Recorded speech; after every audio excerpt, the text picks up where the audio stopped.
రిపోర్ట్లో క్లియర్గా తనకి పన్ను ఫిక్స్ అయిందని వచ్చింది. భాను విషయంలో డెంటల్ ప్రాబ్లం ఏం లేదు. అలా ఏం జరగలేదు అంటే ఖచ్చితంగా ఈ బాడీని సస్పెక్ట్ చేయాలి. ఈ రిపోర్ట్ మీద మేమొక ప్రాథమిక అంచనాకొస్తాం. తను భానునో కాదో తేల్చుకుంటాం. అందుకే ఏ ఒక్క క్లూని కూడా వదలదలుచుకోలేదు. కరెక్టే, కానీ ఇప్పుడిది నేను ఎలా తెలుసుకోవాలి? కేసు గురించి మీరింట్లో చెప్పకపోయినా మీ నాన్నగారు మీ దగ్గరే ఉంటున్నారు కదా, ఆయన అడిగి చూడండి. మీ సిస్టర్కి డెంటల్ సమస్య ఏదైనా వచ్చి ఉంటే అది మీ నాన్నగారికి తెలిసే ఉంటుంది కదా. మీరది ఎంక్వైరీ చేసి నాకు ఈ విషయం అప్డేట్ చేయండి. ఈలోగా నేను ఫర్దర్ ఎంక్వైరీ చేస్తాను. ఇది తెలియగానే కేసు సాల్వ్ అయిపోయినట్టే కదా? జస్ట్ ఇది ఒక స్టెప్ మాత్రమే. పూర్తిగా స్టడీ చేయడానికి కొంచెం టైం పడుతుందని చెప్పాను కదా. అన్నీ తెలిసాక ఫైనల్ రిపోర్టు మీకు చెప్తాను. ఓకే ప్రీతి, నేను ఈ విషయం తెలుసుకుని నేను నీకు కాల్ బ్యాక్ చేస్తాను. ఓకే.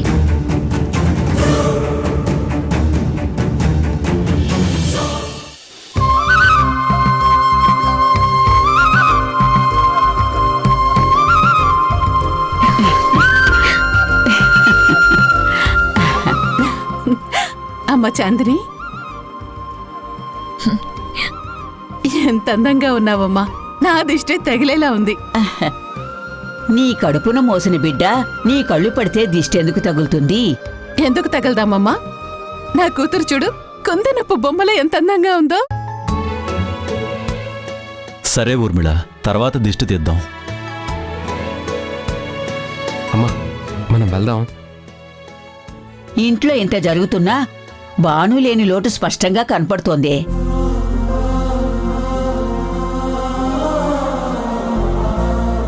అదే ఇప్పుడుండుంటే ఇంకెంత హడావిడి చేసుండేదో. చాందిని నెల తప్పిందని తెలిసినప్పుడు పురుడు పోసే వరకు మొత్తం నేనే చూసుకుంటానని చెప్పింది. కానీ సీమంతం సమయానికి తనే మనకి దూరం అయిపోయింది.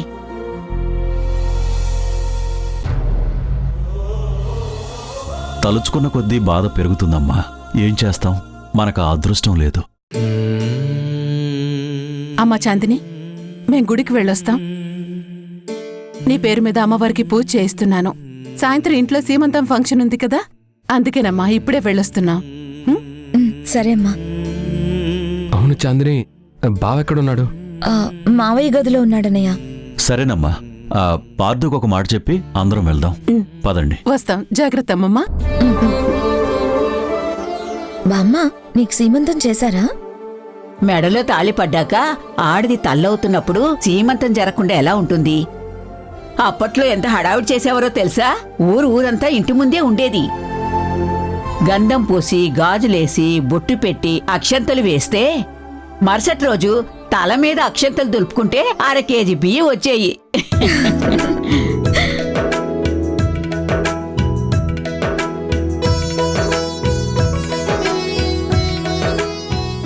నానా, టాబ్లెట్లు వేసుకున్నారా? వేసుకున్నాను పార్థు. నానా, అది పార్థు, నువ్వెక్కడున్నావా? సరే, మేము గుడికి వెళ్ళొస్తాం. మేము వచ్చే వరకు నువ్వు చాంద్రాయణి జాగ్రత్తగా చూసుకుంటావు కదా? అలాగే అత్తయ్య. అరే వాసు, జాగ్రత్త. నా సంగతి వదిలేయండ్రా. నన్ను చూసుకోవడానికి ఇంతమంది మీరున్నారు. మీరు గుడికి వెళ్తున్నామన్నారుగా? అవునన్నయ్య. జాగ్రత్తగా వెళ్ళిరండి. సరే అన్నయ్య. ఇదిగో, కారులో వెళ్తున్నప్పుడు ఆ చెయ్యి ఎక్కడ తాకకుండా చూసుకో. సరే అన్నయ్య. సరే పదండి. వస్తాం. సరే, వస్తాం. నానా. ఏంటి నాన్న, ఏదో అడగాలన్నావు? అదే నాన్న, భానుకి పంటి సమస్య ఏమైనా వచ్చిందా? అదే పన్ను విరిగిపోవడం కానీ, పుచ్చిపోవటం కానీ, ఇంకో కొత్త పన్ను పెట్టడం కానీ ఇలాంటివేమైనా జరిగాయా? అయినా ఇప్పుడు అవన్నీ ఎందుకు అడుగుతున్నావు? ఏం లేదు నాన్న, నాకు కూడా విపరీతమైన పంటి నొప్పి వస్తుంది. డాక్టర్కి చూపించుకున్నాను. భానుకు కూడా ఏమైనా అలా వచ్చిందేమోనని అడుగుతున్నాను. లేదు, అసలు భాను ఎప్పుడు డెంటిస్ట్ దగ్గరికి వెళ్ళినట్టు కూడా తెలీదు. తనకు పిప్పి పళ్ళున్నట్టు, ఏదైనా పళ్ళ సమస్య ఉన్నట్టు ఎప్పుడు నాకైతే చెప్పలేదు. అంటే నా నమ్మకమే నిజమైంది. చనిపోయింది భాను కాదు, భాను ఎక్కడో బతికే ఉంది. వెంటనే ఈ విషయాన్ని ప్రీతికి చెప్పాలి. రే శివ, ఎక్కడికి రా? సరేనే, ఈ నెక్లెస్ కూడా పెట్టమంటావా? ఒకటి పెట్టావు కదా బామ్మ. సర్లే, పార్దుని అడుగుతాను. తను పెట్టుకోమంటే పెట్టుకుంటాను. వాడు బయట ఉన్నట్టున్నాడు, నేను వెళ్ళి పిలుచుకొస్తానుండు. పర్వాలేదు బామ్మ, తను వచ్చాక కనుక్కొని నేను పెట్టుకుంటానులే. సరే అయితే. బయట పసుపు కొమ్ములు ఆరబెట్టాను, సాయంత్రం పసుపు దంచాలి కదా, అవి ఎండాయో లేదో చూసొస్తానే. సరే బామ్మ.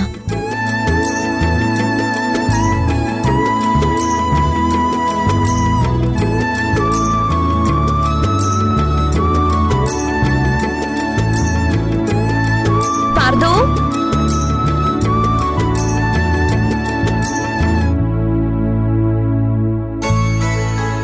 ఇంకా రావట్లేదండి పార్దు. పార్దు,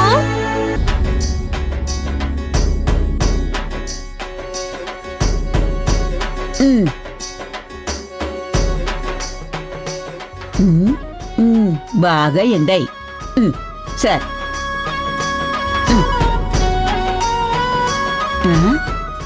బానే ఎండాయి. ఓకే.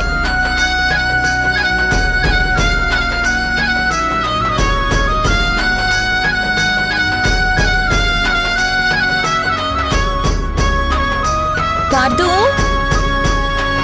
పార్దు, ఎక్కడున్నావు పార్దు? పార్దు,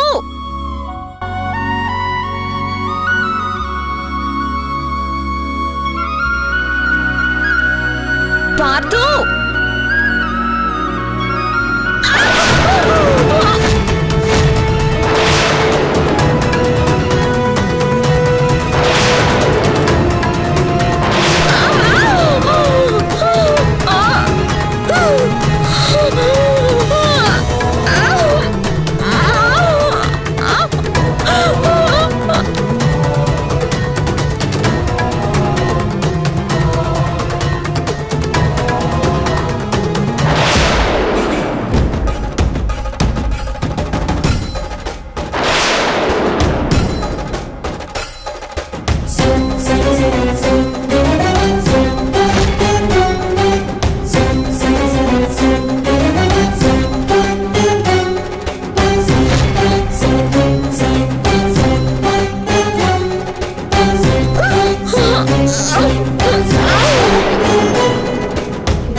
అబ్బా.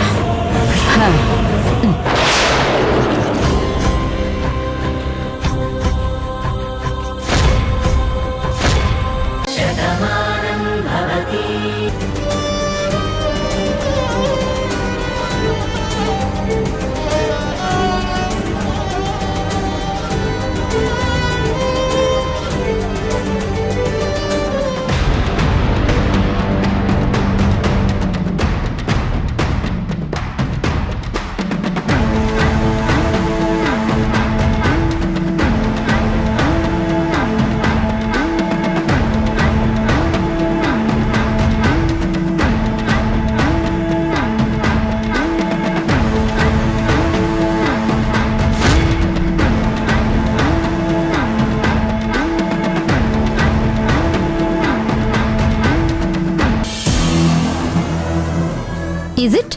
మీరు కరెక్ట్గానే ఎంక్వైరీ చేశారా? నేను మా నాన్నని అడిగాను. భానుకి అలాంటి ప్రాబ్లం ఏం లేదని ఆయనే చెప్పారు. సో దీన్ని బట్టి మనకు అర్థమవుతుంది కదా చనిపోయింది భాను కాదని,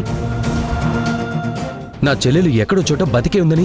మీ నమ్మకం కొంతవరకు కరెక్టే. అదేంటి ప్రీతి అలా అంటున్నారు? ఇంతవరకు నేను చెప్పింది మీకు పూర్తిగా అర్థమైందా? నా చెల్లెలకి డెంటల్ సమస్య లేదు, తనకి పన్ను ఫిక్స్ చేయడం జరగలేదు, కానీ రిపోర్ట్లో అలా ఉందని మీరు చెప్పారు కదా. ఈ ఒక్క ఎవిడెన్స్ చాలు కదా ఆ బాడీ భానుది కాదు అని చెప్పడానికి, ఇంకేదో జరిగిందని రుజువు చేయడానికి. నీ ఎమోషన్ నేను అర్థం చేసుకుంటాను పార్థు, కానీ డిపార్ట్మెంట్ అన్నాక అన్ని యాంగిల్స్ నుంచి చాలా క్షుణ్ణంగా ఎంక్వైరీ చేయాల్సి ఉంటుంది. మీ ఇంట్లో ఉన్నప్పుడు మీ సిస్టర్కి అలాంటి ప్రాబ్లం ఏం ఉండకపోవచ్చు, కానీ తను ఇంటి నుంచి కొద్ది రోజులు బయట ఉంది అంటున్నారు. ఆ తర్వాత నుంచి తను కనిపించడం లేదు అని చెప్పారు. మిస్ అయిన మనిషి చివరికిలా డెడ్ బాడీగా వచ్చిందని రిపోర్ట్స్ చెప్తున్నాయి. అంటే తను బయట ఉన్నప్పుడు జరిగుండొచ్చు కదా, అలా ఎందుకు ఆలోచించకూడదు? ఈ ఒక్క చిన్న ఎవిడెన్స్తో చనిపోయింది భాను కాదని చెప్పడం సాధ్యం కాదు పార్థు. ఇంకెలా ప్రూవ్ చేస్తారు ప్రీతి? అన్ని మీరే చెప్తున్నారు, మళ్ళీ ఎవిడెన్సెస్ అన్ని సరిపోవంటున్నారు. నా చెల్లెలు బతికే ఉందని నా మనసు నాకు చెప్తుంది. ఆ నమ్మకంతోనే నేను ఎంక్వైరీ చేయిస్తున్నాను. మరి భాను ఉందని ఎలా ప్రూవ్ చేయమంటారు? ఒక అన్నయ్యగా చెల్లెలి మీద ఇంత ప్రేమను చూపించడం నాకు చాలా ఆశ్చర్యంగా ఉంది. Really appreciate you. ఈ జనరేషన్లో ఒక మనిషి చనిపోయింది అంటే బాధపడే వాళ్ళని చూశాను, తర్వాత క్యాజువల్గా మర్చిపోయిన వాళ్ళని చూశాను, కానీ ఇంతలా తన గురించి తప్పిస్తున్న వాళ్ళని చాలా అరుదుగా చూస్తాను. వాళ్లలో నిన్ను చూస్తున్నాను. మీకు మీ చెల్లెల మీద అభిమానంతో మేం చేస్తున్న ఎంక్వైరీ లేట్ అవుతుంది అనిపించొచ్చు, కానీ ఒక్కటి పార్దు, ఫింగర్ ప్రింట్ మ్యాచ్ అయిందని రిపోర్ట్లో వచ్చింది. ప్రపంచంలో ఎన్ని వందల కోట్ల మంది ఉన్నా ఫింగర్ ప్రింట్స్ ఐ కాంటాక్ట్ మాత్రం ఎక్కడా మ్యాచ్ కాదు. అందుకే ఇప్పుడు ఆ ఫింగర్ ప్రింట్స్ నేను తెప్పించుకొని ఒరిజినల్ ఫింగర్ ప్రింట్స్తో మళ్ళీ క్రాస్ చెక్ చేసుకోవాలి. ఎక్కడ తేడా జరిగిందో తెలుసుకోవాలి. అవి కూడా మ్యాచ్ కాకపోతే ఖచ్చితంగా భాను బ్రతుకుందని చెప్పగలం. కానీ తొందరపడి బయటికి చెప్పేస్తే రేపొద్దున ఫింగర్ ప్రింట్స్ మ్యాచ్ అయ్యాయి అనుకోండి, నా డిపార్ట్మెంట్ని నేనే బ్లేమ్ చేసినట్టవుతుంది. మీరు మీ డ్యూటీ గురించి ఆలోచిస్తున్నారు, నేను నా సెంటిమెంట్ గురించి చెప్తున్నాను. నా చెల్లెల గురించి నేను ఎందుకింత తప్పులు పడుతున్నానో మీకు అర్థం కాకపోవచ్చు. అందరికీ దూరమై ఒంటరిగా మిగిలిపోయిన నాకు మళ్లీ కుటుంబాన్ని చూపించిన గొప్ప వ్యక్తి నా చెల్లెలు. చాందిని నేను ఈరోజు ఇంత ఆనందంగా ఉన్నామంటే దానికి కారణం భాను. ఆ ఇంట్లో నాకు స్థానం దక్కింది అన్నా, నన్ను శత్రువుగా చూసేవాళ్లంతా నన్ను క్షమించారు అన్నా, అది భాను త్యాగానికి ఫలితం. అలాంటి మా భాను ఇప్పుడు మాకు దూరం అయిందన్న నిజాన్ని మేం ఎవ్వరం జీర్ణించుకోలేకపోతున్నాం. అందరూ భాను చనిపోయిందన్న బాధలో ఉన్నారు. నేనొక్కడే భాను ఏదో ఒక చోట బతికుందన్న ఆశతో ఉన్నాను. మీకొక విషయం తెలుసా? ఈరోజు నా భార్యకి సీమంతం. తన గురించి ఈ ఫంక్షన్ చేస్తున్నా మనస్ఫూర్తిగా ఎవరు ఆనందంగా ఉండడం లేదు. మళ్ళీ మా ఇంట్లో సంతోషం రావాలి అంటే నా భార్య డెలివరీ అయిన రోజున నేను తనకివ్వబోయే పెద్ద గిఫ్ట్ ఏంటో తెలుసా? నా చెల్లెలు బతికుందన్న నిజం చెప్పడం. తను మళ్ళీ మా దగ్గరికి వస్తుందన్న నమ్మకాన్ని నేను కలిగించాలి. అంతకంటే పెద్ద గిఫ్ట్ ఇంకొకటి ఉండదు. ఆ ఇంటికి అల్లునైనందుకు, వాళ్ళ మనిషిగా ఉన్నందుకు, వాళ్ళందరూ ఎంతో ఇష్టపడే భాను మనకి దూరం అయిపోలేదు అని చెప్పే ఆ ఒక్క నిజం కోసం నేను పరితపిస్తున్నాను. మీ ఎమోషన్ని నేను అర్థం చేసుకోగలను, బట్ మా డ్యూటీ మేం చెయ్యాలి కదా. మనిషి దూరమైతే ఉండే బాధేంటో సాటి మనిషిగా నాకు తెలుసు, కానీ ఒక ఆఫీసర్గా డిపార్ట్మెంట్ ఎంక్వైరీ చేసి క్లోజ్ చేసిన ఫైల్ని రీఓపెన్ చేసి చనిపోయిన మనిషి బతికే ఉందని ప్రూవ్ చేయడం అంత ఈజీ కాదు. ఇంకా ఎన్నో ఎవిడెన్స్ కలెక్ట్ చేయాలి. ఇప్పుడు నేను అదే పనిలో ఉన్నాను. మీ నమ్మకాన్ని నేను నమ్మాను కాబట్టి ఈ కేసు టేకప్ చేశాను, బట్ మాకు కూడా కొంచెం టైం కావాలి కదా. చనిపోయింది భాను కాదని ఒక ప్రాథమిక అంచనా మాత్రమే వచ్చింది. దాన్ని రుజువు చేయాలంటే ఇంకా లోతుగా ఇన్వెస్టిగేట్ చేయాలి. ప్లీజ్ కోఆపరేట్ చేయండి.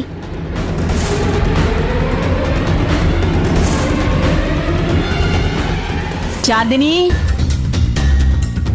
అమ్మా చాందిని, ఏంటి పిల్ల పలకట్లేదు? ఇంకా రెడీ అవ్వలేదా? అబ్బా,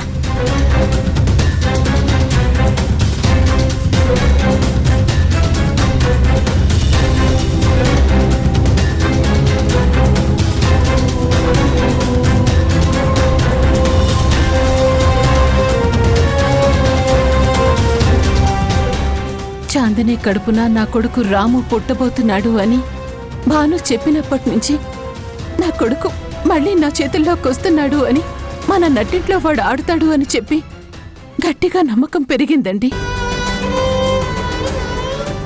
ఈరోజు చాందిని సీమంతం భాను చేతుల మీదుగా జరుగుంటే ఇంకోలా ఉండేది. కానీ మనందరికీ దూరమైపోయినటువంటి మనిషి మళ్ళీ మనింటికి వస్తున్నాడు అని నమ్మకంగా చెప్పినటువంటి మనిషి ఈరోజు మన మధ్య లేకపోవడం అనేది నాకు చాలా కష్టంగా అనిపిస్తుందండి. చాందిని విషయంలో భాను చూపించిన కేర్ అంతా ఇంతా కాదు. ఒక తల్లి బిడ్డను ఎలా చూస్తుందో తను అలాగే చూసింది. అందుకే కదా భాను ఇంక మనతో లేదు అన్న విషయాన్ని చాందిని కూడా జీర్ణించుకోలేకపోతోంది. చివరికి తను ప్రెగ్నెన్సీతో ఉన్నప్పుడు చేసే చిన్న చిన్న ముచ్చట్లు కూడా వద్దు అనుకుంది. అయినా సరే ఇంటి ఆడపిల్లకు దక్కవలసిన గౌరవం దక్కాలి ఊర్మిళ. జరగవలసిన కార్యక్రమాన్ని జరిపించాలి. భాను లేదు అన్న బాధ మనందరిలోనే ఉన్నా సాయంత్రం జరిగే సీమంతంలో మాత్రం అది ఎక్కడా కనిపించకూడదు.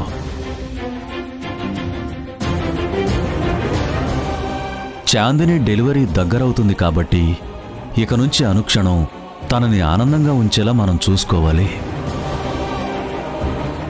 తను సంతోషంగా ఉండేలాగా మనందరం కూడా మారాలి.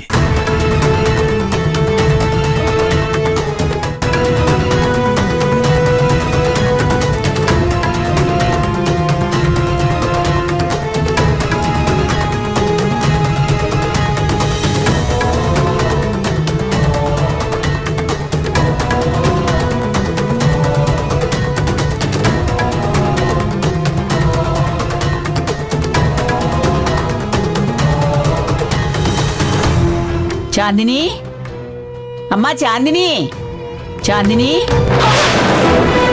అమ్మా చాందిని, అయ్యో చాందిని, చాందిని, అయ్యో చాందిని, ఏమైందమ్మా?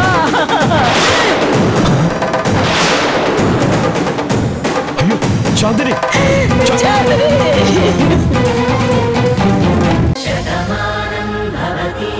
మురారి గారికి ఏది ఇష్టమో, ఆయన ఏ వంటలు ఇష్టంగా తింటారో అన్నీ సత్యకి మాత్రమే తెలుసు.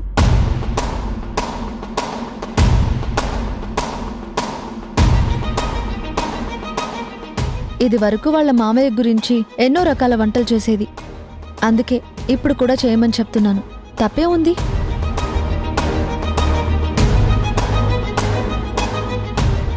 మీ పెళ్లి కానంత వరకు అది కిట్టయ్య గురించి ఆలోచించి వంటలు చేస్తే తప్పులేదమ్మా. కానీ ఇప్పుడు నువ్వు ఈ ఇంటి ఇల్లాలివి, నా కొడుకు భార్యవి. వాడి ఇష్టాల్ని నువ్వు చూసుకోవాలి. వాడికిష్టమైన వంటల్ని నువ్వు చేసి పెట్టాలి.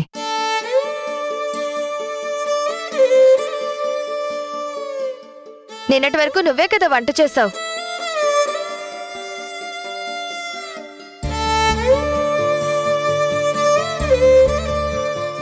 మరి ఇప్పుడెందుకు నన్ను చేయమంటున్నావు? ఇందులో విశేషం ఏమీ లేదు.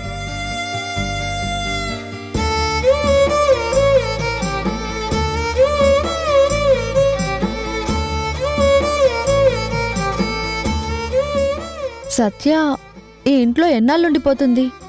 ఏదో రోజు తనకి పెళ్ళైపోతుంది కదా.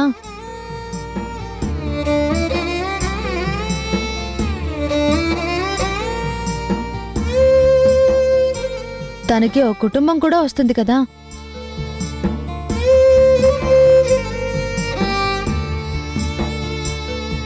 అప్పుడు తన కుటుంబాన్ని తను ఎలాగో చూసుకుంటుంది. ఉన్న ఈ 4 రోజులైనా తను ముచ్చటగా ఉండాలి.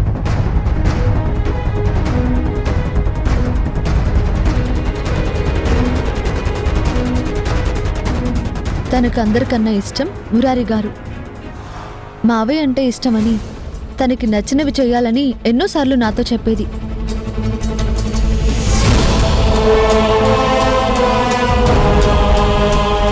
అందుకే ఇప్పుడు చేయమంటున్నాను. నిజమే, మా మావయ్యకి నా వంట అంటేనే ఇష్టం.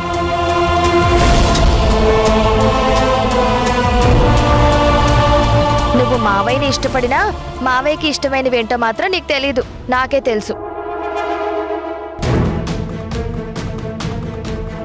సత్య, అలా మాట్లాడకూడదు.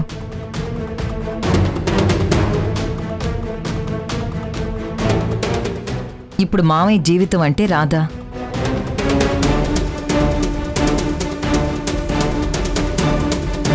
తన విషయంలో నువ్వు తప్పుగా మాట్లాడడం మంచిది కాదు. అదంతే అమ్మా, తెలిసి తెలియక ఏదొకటి ఇలాగే మాట్లాడుతుంది, అందరితో తిట్లు తింటుంది. ఎవరు ఎక్కడ ఉండాలో అక్కడ ఉంటేనే మంచిది, ఎవరు ఏ పని చెయ్యాలో ఆ పని చేస్తేనే మంచిది. నా కూతురికి కొత్తగా పెత్తనం అక్కర్లేదు. ఇది పెత్తనం కాదు, తన ఇష్టానికి నేను ఇస్తున్న గౌరవం.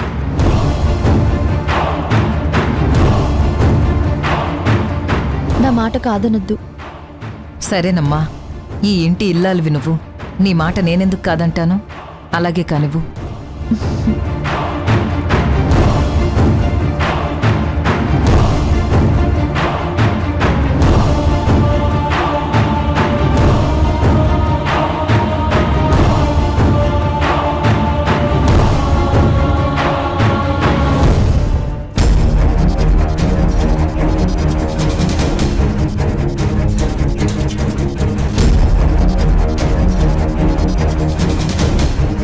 నా బాధ్యత ఏంటో నేను ఇప్పటి నుంచే నిర్ణయించుకోవాలి. దానికోసమే ఇలా మాట్లాడుతున్నాను.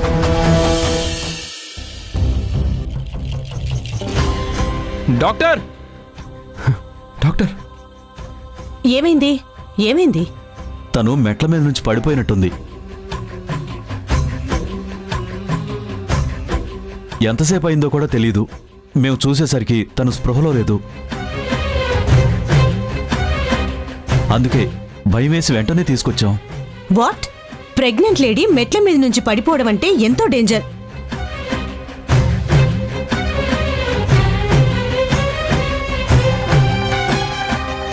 ఇమ్మీడియట్ గా మెటర్నరీ వార్డుకి షిఫ్ట్ చేయండి. డాక్టర్, నాకు దండం పెడతాను డాక్టర్, నా కూతుర్ని కాపాడండి.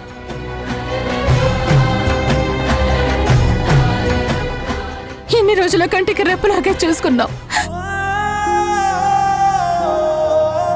కానీ ఈ రోజు ఇలా జరుగుతుందని ఊహించలేదు. Please doctor, please control your self. Hospital కి తీసుకొచ్చారు కదా, ఇక నేను చూస్తాను, ఓకేనా? అన్నయ్య. అమ్మా చాందిని, నీకేం కాదమ్మా. చంద్రి, హాస్పిటల్కి వచ్చేసాం, నీకేం భయం లేదు. పార్థ ఎక్కడన్నయ్యా? వస్తాడమ్మా, బాగా వస్తాడు. లేదన్నయ్య, వెంటనే పార్థం చూడాలి. ఏమండి, అర్జెంటుగా పార్థకి ఫోన్ చేయండి.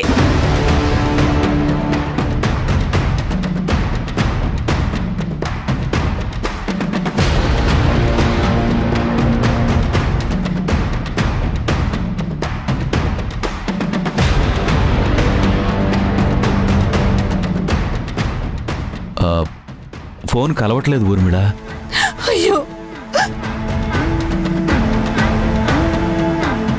చూడండి, మీరు ఏదైనా మాట్లాడాలంటే తర్వాత మాట్లాడండి. పేషెంట్ పరిస్థితి క్రిటికల్ గా ఉంది, తనని మెటర్నరీ రూమ్ కి తీసుకువెళ్ళాలి.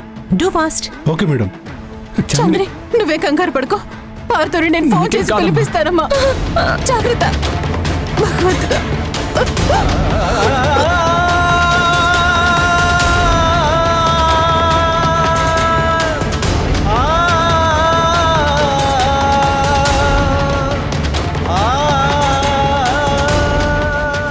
భగవంతుడా, నా కూతురికేవి కాకుండా నువ్వే కాపాడు తండ్రి. తల్లి కాబోతున్న ఆడపిల్ల మనసు ఎలా ఉంటుందో ఒక తల్లికి నాకు తెలుసు.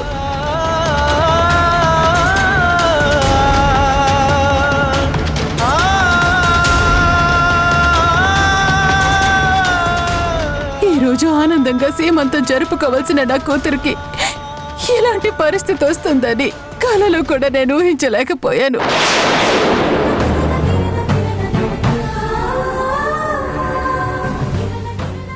నా కూతురికి ఏవే కాకుండా చూడు భగవంతుడా, నువ్వే రక్షించు. తల్లి బిడ్డ బాగున్నారని తెలిసిన మరుక్షణం నేను నీ గుడి చుట్టూ పొర్లు దండాలు పెడతాను స్వామి, పొర్లు దండాలు పెడతాను.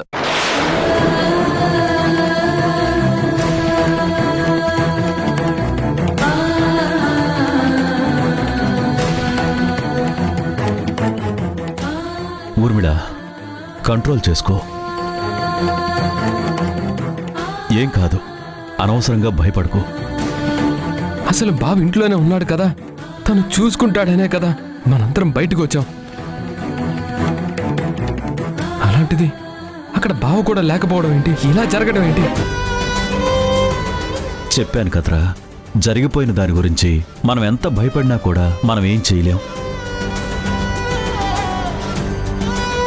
లోపల ట్రీట్మెంట్ జరుగుతోంది. దేవుడి దయ వల్ల చాందినీకేం కాదు. మీరిద్దరూ అనవసరంగా భయపడకండి.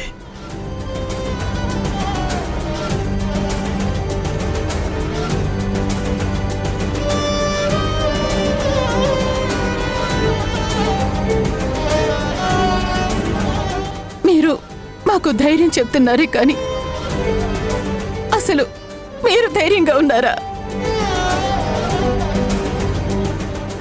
మీరెంత టెన్షన్ పడుతున్నారో నేను ఊహించగలనండి.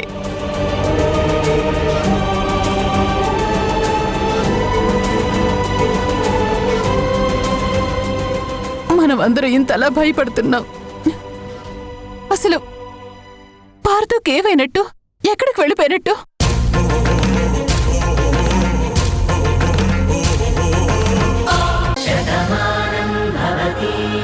మినిస్టర్ గారిని కూడా ఆహ్వానించారు. ఎవరు జరిపిస్తారు? ప్రపంచం దృష్టిలో మనం పెళ్లి చేసుకున్నామని నమ్మించాము. కానీ అదే అమ్మవారి ముందు మనం చేసిన ప్రమాణం వేరు. అది ఆ తల్లికి తెలుసు కదా. ఒకటి కాని భార్యాభర్తలుగా ఎలా జాతర చేయగలం? అది అపచారం అవుతుంది కదా. నేను నీకు ముందే చెప్పాను కదా, జాతరకు ముందే అమ్మకి నిజాన్ని చెప్పేస్తాను అని. చెప్పి తీరుతాను. సమయం కోసం ఎదురు చూస్తున్నాను, అంతే. ఇదంతా తేలికైన విషయమని నేను అనుకోవడం లేదు. ఆవిడ ఆలోచించింది మన పెళ్లి గురించి.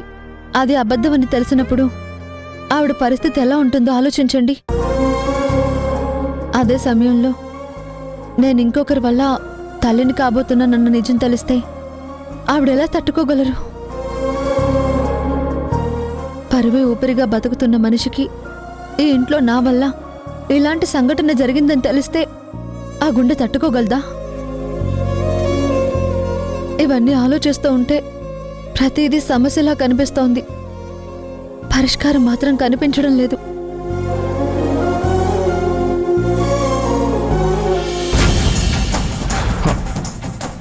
పరిష్కారం దొరికిందిరా. ఒకే ఒక్క పరిష్కారం. ఏంటండి అది? మళ్ళీ ఏదో ప్రయత్నం చేస్తున్నారా? ఇలా ప్రతిసారి మీరు ప్రయత్నం చేస్తూనే ఉండండి, విఫలం అవుతూనే ఉంటారు. తర్వాత వాళ్ళ మీద తీర్చుకోలేని పగ నా చంపలు వాయిస్తూ నా మీద తీర్చేసుకుంటారు, అంతే కదా? నోర్మీరా, ఇంకొక మాట మాట్లాడేవంటే నా పొలానికి ఎరువైపోతావు. ఏ రాధ వల్లైతే నాకు అవమానం జరుగుతుందో, ఏ రాధ అయితే ఆ కుటుంబాన్ని కాపాడుతుందో, ఆ రాధనే లేపేస్తా. అంటే ఏంటండి, ముందు రాధని చంపేస్తారా? అవునరా, ముందు ఆ రాధను అంతం చేస్తే మనసారా ప్రేమించిన మనిషి చనిపోయిందన్న బాధలో మురారి ఉంటాడు. ఎంత బలవంతుడైనా బాధలో ఉన్నప్పుడు బలహీనుడైపోతాడు. అప్పుడు అదును చూసి అందరినీ వేసేస్తాను. నా పగని అలా తీర్చుకుంటాను. తప్పేమో? తప్పదురా. పగ తీరాలంటే ప్రాణాలు పోవాలి.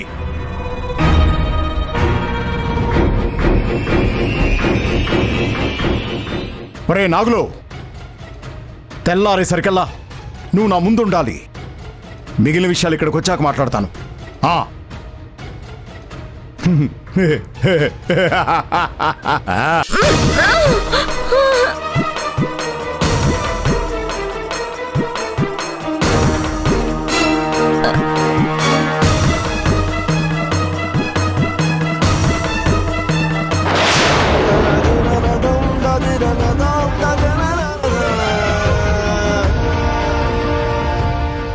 ఇలా జరుగుతుందని నేను కలలో కూడా ఊహించలేదంటే. ఈరోజు ఇంట్లో ఒక పెద్ద ఫంక్షన్ జరగబోతోంది. మళ్ళీ ఇంట్లో అందరూ హ్యాపీగా ఉంటారు అనుకున్నాను.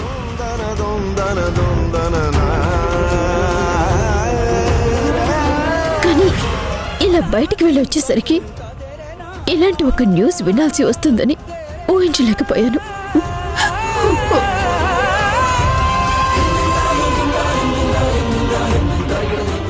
ఇప్పుడు ఇంట్లో ఉండి చాంద్రని చూసుకుంటానని మాటిచ్చిన నేను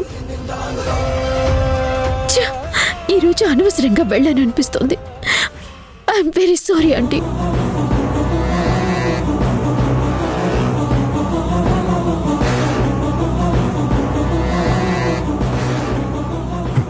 డాక్టర్, నా చెల్లికేం కాలేదు కదా? తను బానే ఉంది కదా? బేబీ కూడా? బేబీ విషయం ముందే చెప్పాను కదా, బేబీ లేదు.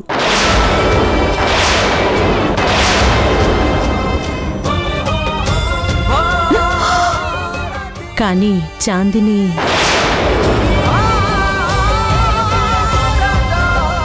చాందినినైతే కాపాడగలిగాం.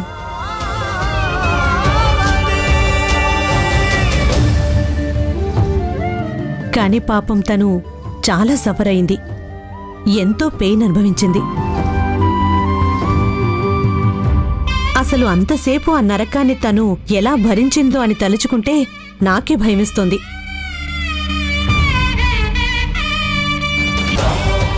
ఏది ఏమైనా చాందిని చాలా సేఫ్.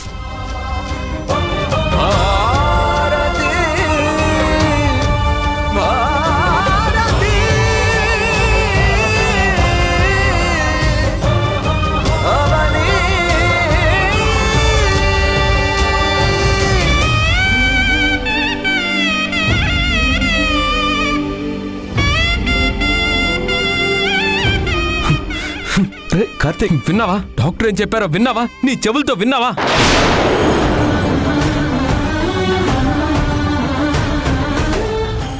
ఏం సమాధానం చెప్తావు చెప్పు.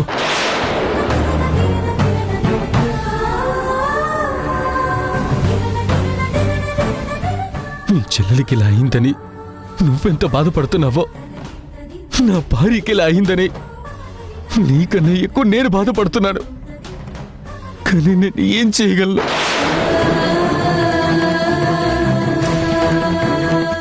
నువ్వు నన్ను కాలర్ పట్టుకుని నిలదీసినా ఇప్పుడు నేను సమాధానం చెప్పే పరిస్థితిలో లేను.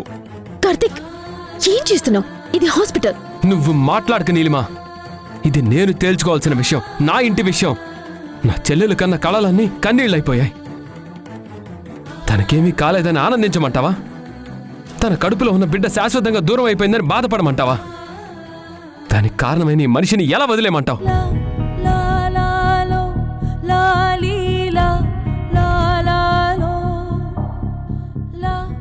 ప్లీజ్ కార్తిక్, మీ అందరి కోపాన్ని అర్థం చేసుకోగలను.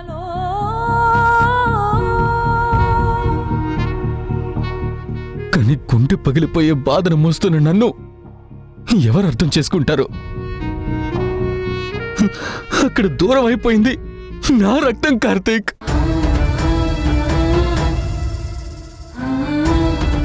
చాంతిని పాటు నా బిడ్డ కోసం నేను ఎన్నో కలలు కన్నాను. ఆ కలలు ఇప్పుడు నాకు కన్నీళ్లుగా మారాయి. చాలు పార్దు,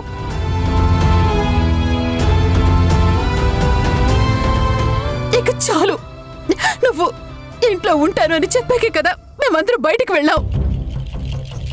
అన్నయ్య కుర్చీకే పరిమితమై లేవలేనటువంటి మనిషి. అలాంటి వ్యక్తి చాందిని ఎలా చూసుకుంటారనుకున్నావు?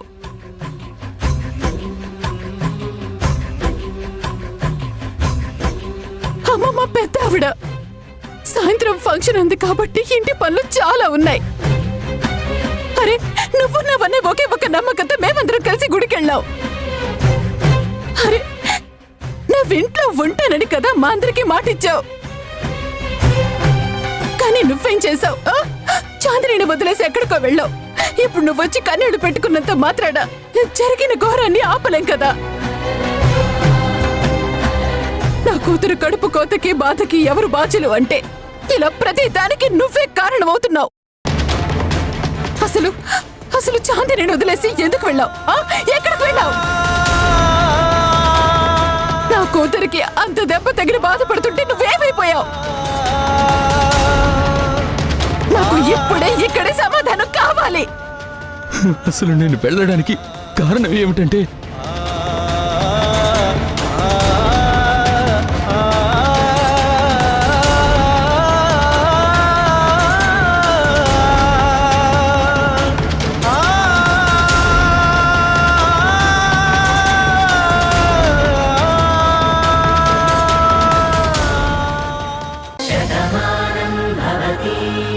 నేను జాతర ఎలా జరిపిస్తాను?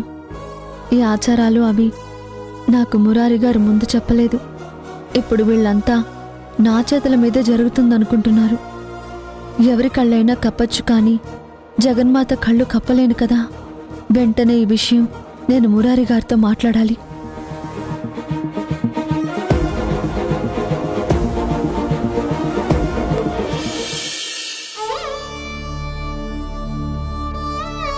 అమ్మా చాందిని,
బాబాయ్గా పుట్టిందే అన్నయ్యగా పుట్టాడు.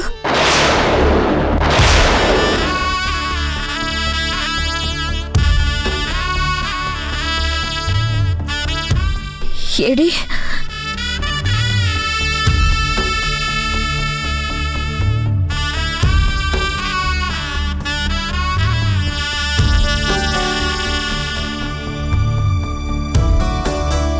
అన్నయ్య, నువ్వైనా చెప్పు, నా కొడుకేడి?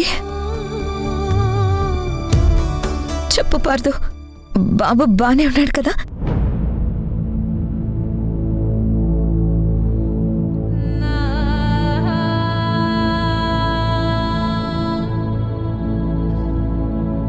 అమ్మా,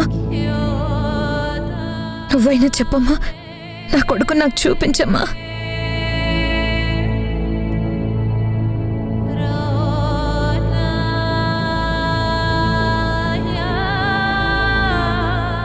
అమ్మా, ఏంటి ఎవరు ఎందుకు మాట్లాడడం లేదు? మీరందరూ ఎందుకు అలా ఉన్నారు?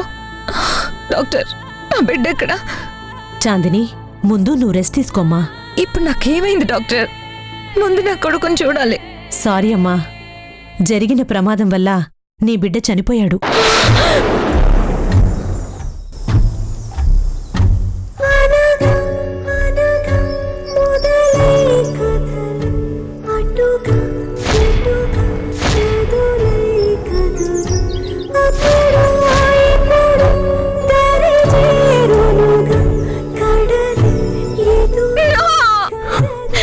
అలా జరగడానికి వీల్లేదు, ఎప్పటికీ జరగదు. కొడుకును మోస్తున్నది ఎవరినో కాదు, మాకెప్పుడో దూరమైన మా అన్నయ్యని. తను నాకు కొడుకుగా పుట్టబోతున్నాడు. అలాంటి వాడు ఎందుకు దూరం అవుతాడు? మీరంతా అబద్ధం చెప్తున్నారు.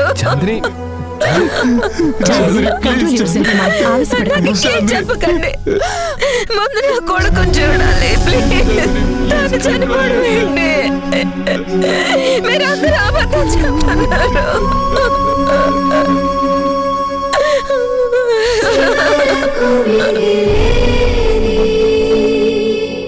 చివరకు మిగిలే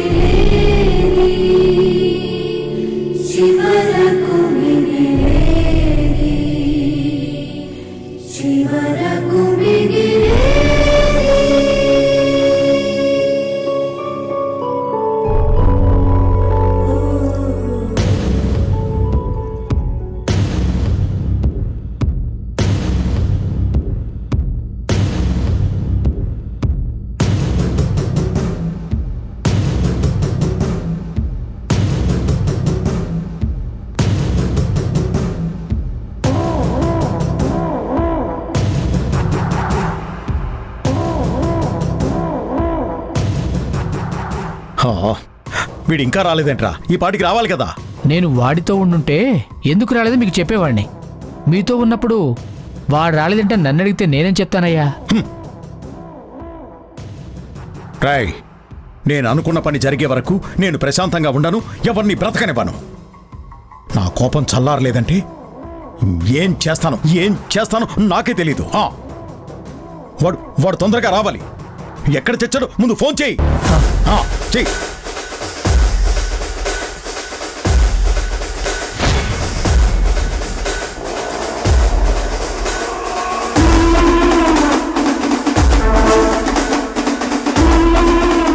వాడు ఫోన్ ఎత్తట్లేదయ్యా.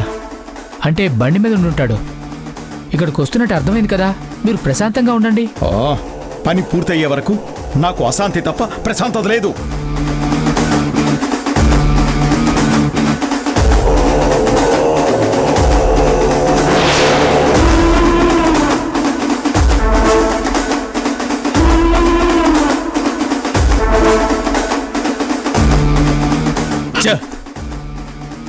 మా ఐదారి బండి పని మీద వెళ్తున్నప్పుడే ఇబ్బంది పెడుతూ ఉంటుంది. ఎప్పుడూ దీన్ని మార్చేయాలి అనుకుంటాను, కానీ సెంటిమెంట్ ఒప్పుకోవడం లేదు.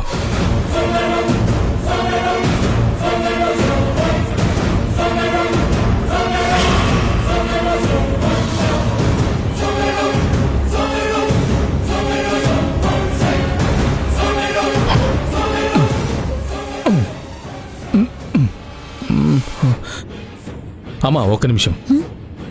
మీరేమనుకోకపోతే ఒకసారి ఎక్సిలేటర్ రేస్ చేసి పట్టుకోరా, నేను స్క్రూ టైట్ చేసుకుంటాను.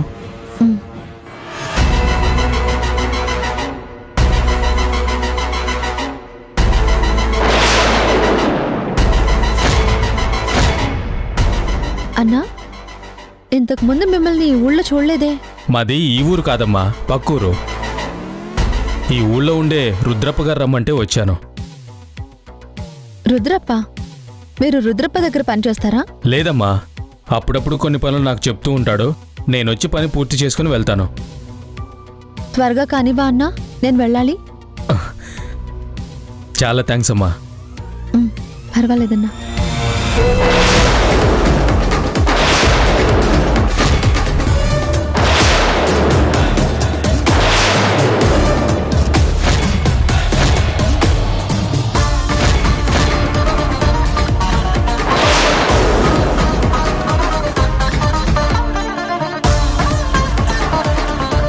నువ్వు పని కోసం తిరుగుతున్నానన్నావు, మరి గన్ను పెట్టుకుని తిరుగుతున్నావేంటి? రుద్రప్ప నీకు అప్పగించిన పనేంటి? అదేం లేదమ్మా, నా వస్తువు నాకు ఇచ్చేయండి, నేను వెళ్ళాలి. మరి అదిగా నిజం చెప్పు. ఇది పల్లెటూరు. ఇక్కడ గన్ను పట్టుకుని తిరగాల్సిన అవసరం ఏముంది? చెప్తావా లేదా? ఇదిగో వచ్చేస్తున్నాను, పక్కనే ఉన్నాను, దగ్గరలోనే ఉన్నాను, వచ్చేస్తున్నా. ఏయ్, నిజం చెప్పు, లేదంటే నిన్ను వదిలే ప్రసక్తే లేదు. చెప్పు, నిన్నే.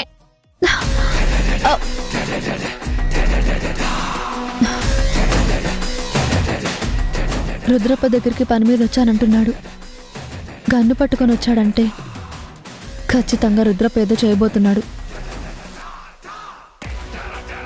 ఒకవేళ ఆ రోజు జరిగిన అటాక్ కూడా రుద్రప్ప చేయించిందేనా?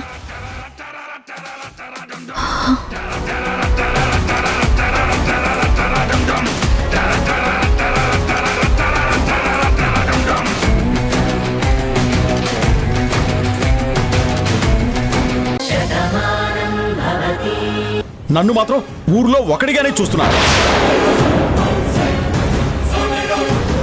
మరి అంత పెద్ద మనిషి అయినప్పుడు అందరూ నన్ను ఊరి పెద్దగా చూడాలన్న కోరిక నాకు ఉంటుంది కదా, పెత్తనం చేయాలన్న ఆశ కూడా ఉంటుంది కదా. ఎవరైనా సరే నాకు అడ్డం వస్తే కోపం వస్తుంది, తప్పలేదు కదా. ఏంటి రుద్రప్ప, ఎప్పుడూ లేని ఇంత విచిత్రంగా మాట్లాడుతున్నావు? ఆయన నిజ స్వరూపం ఇదేనండి. ఇన్ని రోజులు నటించాడు, ఈరోజు నిజాన్ని బయట పెట్టాడు. రేయ్! ఇన్నాళ్ళకి నిజం చెప్పావురా.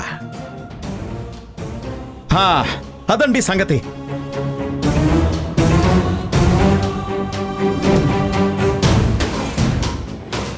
మరి నా తప్పులేదు కదా? నా ఆశకు అడ్డొచ్చిన వాళ్ళని తప్పించేయాలనుకోవడంలో తప్పులేదు కదా?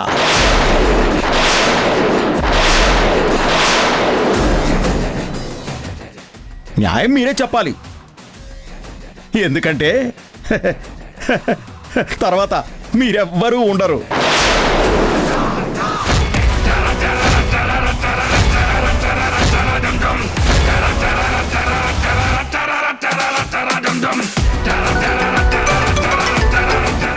అయ్యగారు, అమ్మగారు ఫోన్ చేస్తున్నారు. శుభం. మంచి పని మీద బయటికి వెళ్ళేటప్పుడు ఇల్లాలు ఎదురొస్తే ఆ పని జయమవుతుంది అంటారు. అలాగే నా ఆశ నెరవేర్చుకోవాలనుకున్నప్పుడు ఇల్లాలి ఫోన్ వచ్చినా కూడా పనిలో విజయం సాధిస్తానన్న నమ్మకం ఉంది.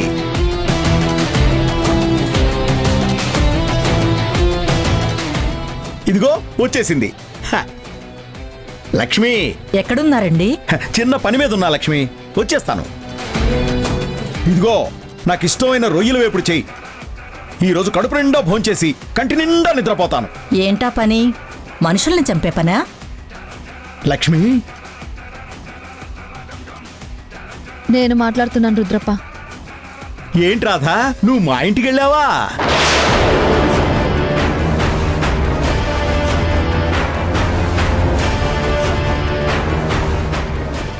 నాకు తెలుసు రుద్రప్ప, నీ మనిషి నీకు నిజం చెప్పే ఉంటాడని. నువ్వు ఖచ్చితంగా ఆ ఇంటికి వెళ్తావని కూడా నాకు తెలుసు. అందుకే నేను మీ ఇంటికి వచ్చాను. నీ మనిషి తీసుకొచ్చిన గన్ను నా చేతిలో ఉంది. ఆ గన్ను ఎదురుగుండా నీ భార్య ఉంది. వద్దు, నా లక్ష్మి నేను చేయొద్దు.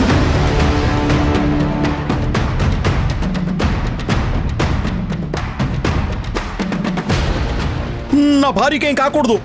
చూడు రుద్రప్ప, ఇన్నాళ్ళు నీ వినయాన్ని అందరూ నమ్మారు. నువ్వు మంచివాడు అనుకున్నారు. నీ నిజస్వరూపం ఏంటో ఈరోజు నాకు తెలిసింది. అక్కడ వాళ్ళకేమైనా జరిగిందంటే ఇక్కడ నీ భార్య బ్రతకదు. పొరపాటున నువ్వు పారిపోవాలని ప్రయత్నిస్తే నీ భార్య పోలీసులకు దొరుకుతుంది. నువ్వు చేసిన తప్పులన్నీ ఆ పెద్దావిడ ముందు, మురారి గారి ముందు ఒప్పుకోవాలి. అప్పుడే నువ్వు తాళి కట్టిన నీ భార్య ఇక్కడ ప్రశాంతంగా ఉంటుంది. అలాగే, నువ్వేం చెప్పినా చేస్తాను. వద్దు, ఇదిగో నా భార్య నేను చేయొద్దు. నా లక్ష్మి అంటే నాకు చాలా ఇష్టం. నువ్వు ఎలా చెప్తే అలాగే చేస్తాను.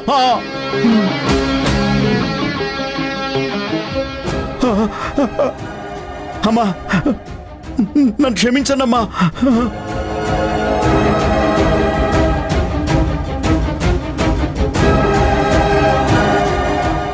ఆర్తనాదాలు కూడా ఎవరూ పట్టించుకోలేని ప్రదేశంలో వాళ్ళని చంపండి రాని మిమ్మల్ని పంపిస్తే చవటల్లా మురారి చేతిలో దెబ్బలు తిని నా ముందు నించున్నారు. ఇద్దరు మనుషుల్ని చంపలేని మీరు పెద్ద రౌడీలు, మీకో పేమెంట్.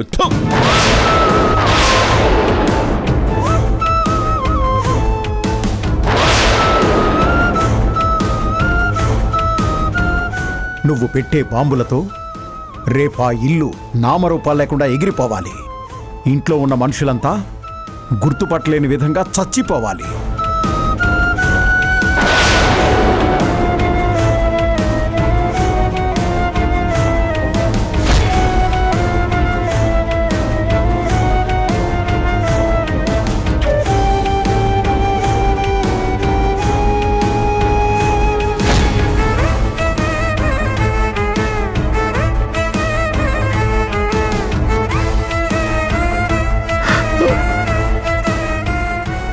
నన్ను క్షమించండమ్మా.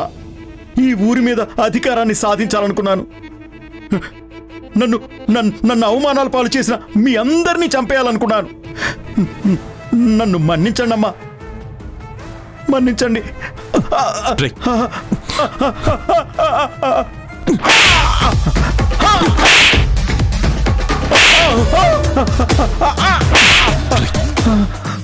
మాకు శత్రువులెవరో ఉన్నారని మేమెన్ని రోజులు ఆలోచించాం.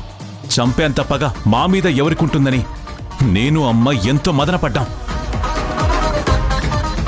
కానీ ఇక్కడే ఉంటూ విశ్వాసాన్ని చూపిస్తున్నట్టుగా నటిస్తూ మమ్మల్ని అంతం చేయాలనుకున్న నిన్ను అంత తేలిగ్గా వదిలేస్తాననుకోకు. ఇక్కడే చంపి పాతరేస్తాను.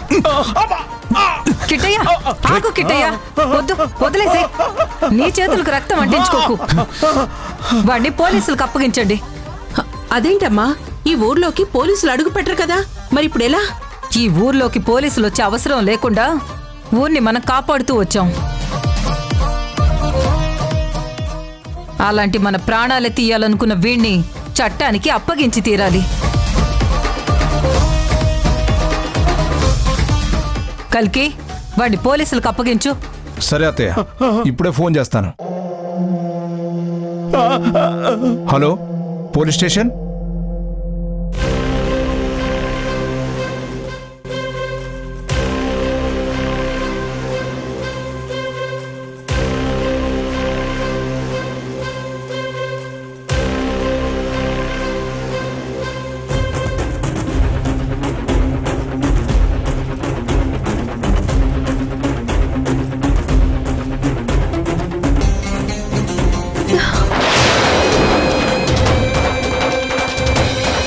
రాధా, అయ్యో, ఏమైంది?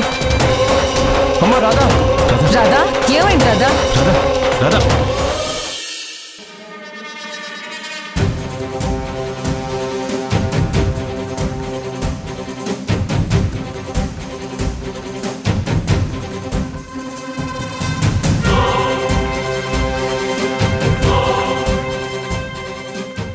జ్యోతి, వేడిగా పాలు తీసుకునిరా, తనకి టాబ్లెట్స్ వేయాలి. అలాగే అమ్మగారు. త్వరగా. ఏంటి కల్కి, రుద్రప్పని పోలీసులకు అప్పగించావా? అప్పగించాను అత్తయ్య. వాడు చేసిన అరాచకాలు కూడా చెప్పాను. మొత్తం ఎంక్వైరీ చేసి వాడికి తగిన శిక్ష పడేలా చేస్తామని పోలీసులు కూడా చెప్పారు. ఇంకా ఈ ఊళ్ళో ఎలాంటి భయమూ లేదు. మనకున్న ఒకే ఒక్క శత్రువు జైలు పాలయ్యాడు. ఎన్ని రోజులు మన మధ్య ఉంటున్నా మనం తెలుసుకోలేకపోయాం. రాధ ఎంతో ధైర్యం చేసి మన శత్రువుల్ని మనకు పట్టించింది. ఆ రోజు తను ప్రాణాలకి తెగించి మన ప్రాణాలు కాపాడింది. పాపం అప్పుడే తన గతం మర్చిపోయింది. మళ్ళీ ఇప్పుడు తనే ఈ ఇంటిని నిలబెట్టింది. చూడు రాధా, నువ్వు వట్టి మనిషివి కాదు. కళ్ళు తిరిగి పడిపోయావంటే దేనికో అని అందరూ అనుకుంటున్నారు. కానీ కడుపుతో ఉన్నావన్న విషయం వాళ్ళెవరికీ తెలియదు కదా.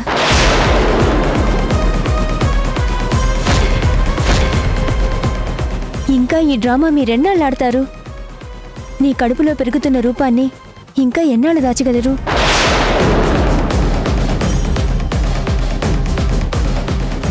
నేనెందుకు చెప్తున్నానో నీకు అర్థమైంది కదా.